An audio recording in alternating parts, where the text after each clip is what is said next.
Can I come in? I just want some armor.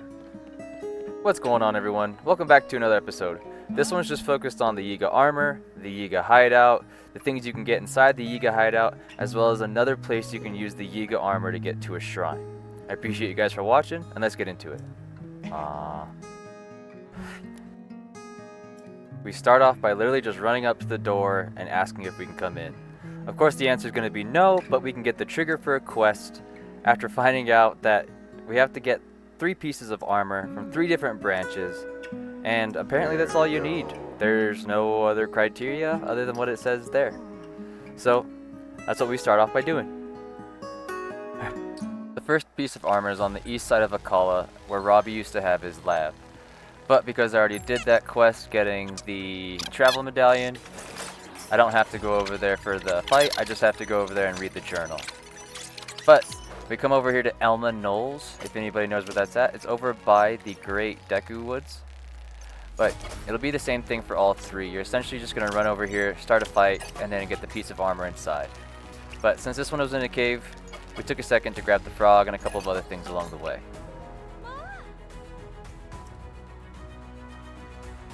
Oh gosh.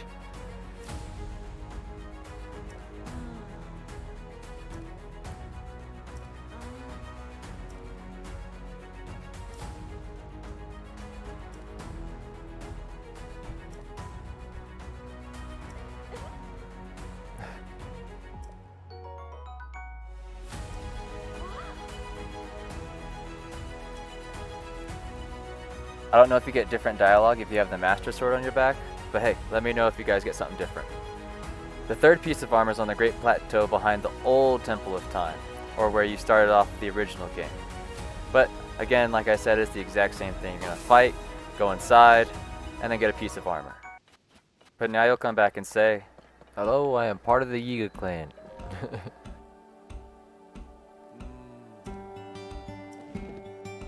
Oh, okay. And it's that simple to infiltrate the Yiga clan. Just like that, wearing their clothes. Can you train me? I want to learn this new technique.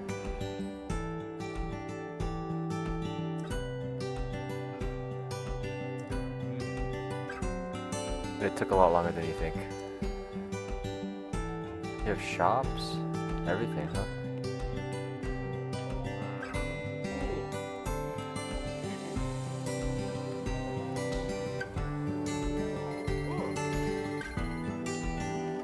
Blending in, you know? Need to buy the bananas. Very discreetly.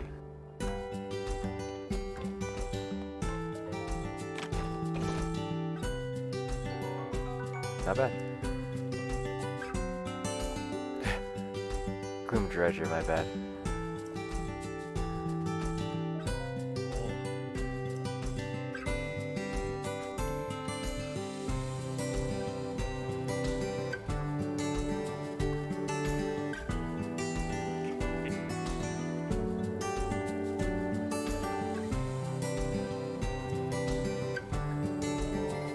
$99, yeah.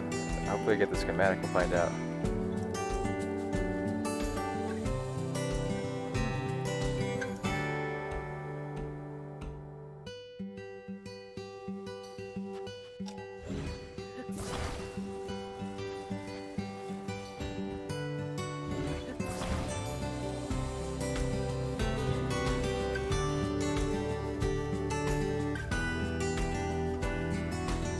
So, I'm glad we only spent 99 rupees.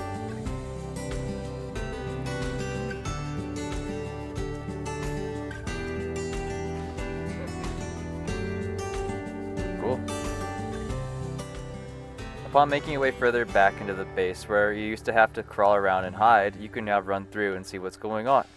Some people are building vehicles, some people are just being idiots, but if you make your way up to the top, you can find a training instructor who will give you some items if you complete his tests. Ooh. Each one is simple. It's just defeat 3, 6, and 9 of the Yiga members to move on and get the item. Keep in mind that each test has to be completed in under a minute, and after the first one you have to pay 100 rupees for each test. So, if you do it first time each time, you have to pay 200 rupees total, but keep in mind if you don't, you're going to need a lot more.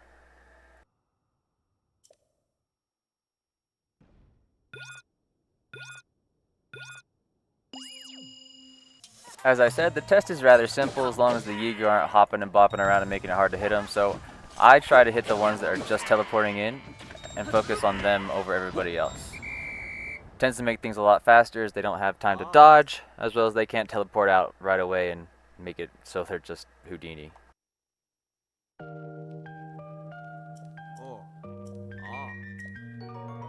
Yes. Finally, a swordless technique. And lastly, a knockoff Gerudo Helm.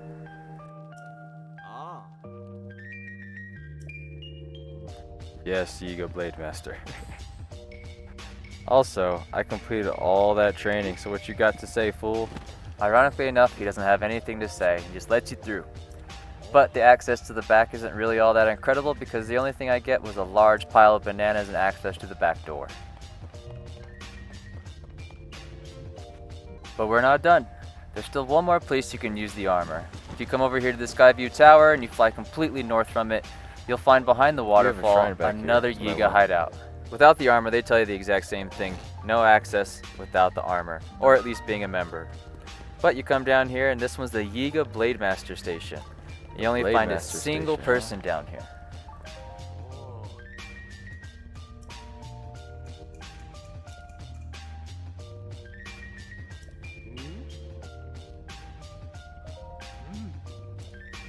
This one, much like before, is in some sort of sense training, but also a test.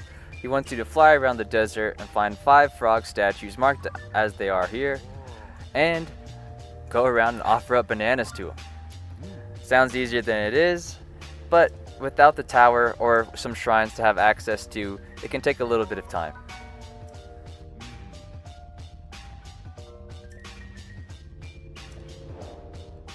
The first one's rather simple.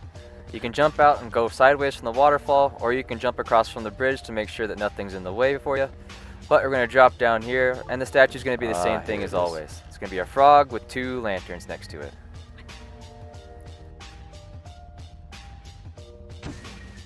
For these next few frogs, use the Skyview Tower to go around and get to these things a lot more quickly. The next one's going to be below some scaffolding just below a cliff, rather easy to get. The next one's going to be in this cave. It's a little bit far back there, but you run through here, go across a bridge, you ignore the like or you kill the like, but directly across from it you'll find another statue.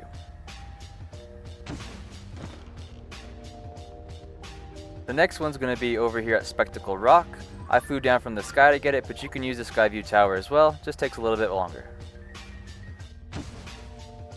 The last one's going to be Mount Nibiru Cave. It is at the beginning of the Gerudo Valley, where there is a large wall structure. You'll find some people there, and also a side quest if you haven't already. But we'll run back here, it's rather simple, and that's our last statue. We return to the Blade Master, and he's rather thrilled because you're one of the first people to complete his challenge, and he gives you access to the back of the house. Despite saying we get all those rewards, the main thing that we're here for is the one thing he told me to ignore, the shrine. I just completed everything that I could find above the world, and this is the last shrine I could possibly find. Literally, the last shrine. Of course, there's more because I still have containers of hearts to fill, so I'm sure we'll find it.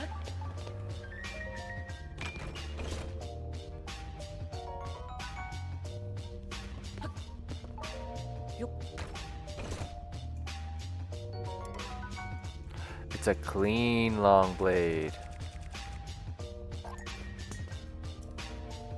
And to finish off the episode, there's a small cubby space that you can crawl through, and you can get yourself some ore deposits. Lastly, we go to the shrine. It's nothing fancy, we did all the work already, but it's a Raru's blessing and a big battery. Thank you guys for watching, take it easy, and peace.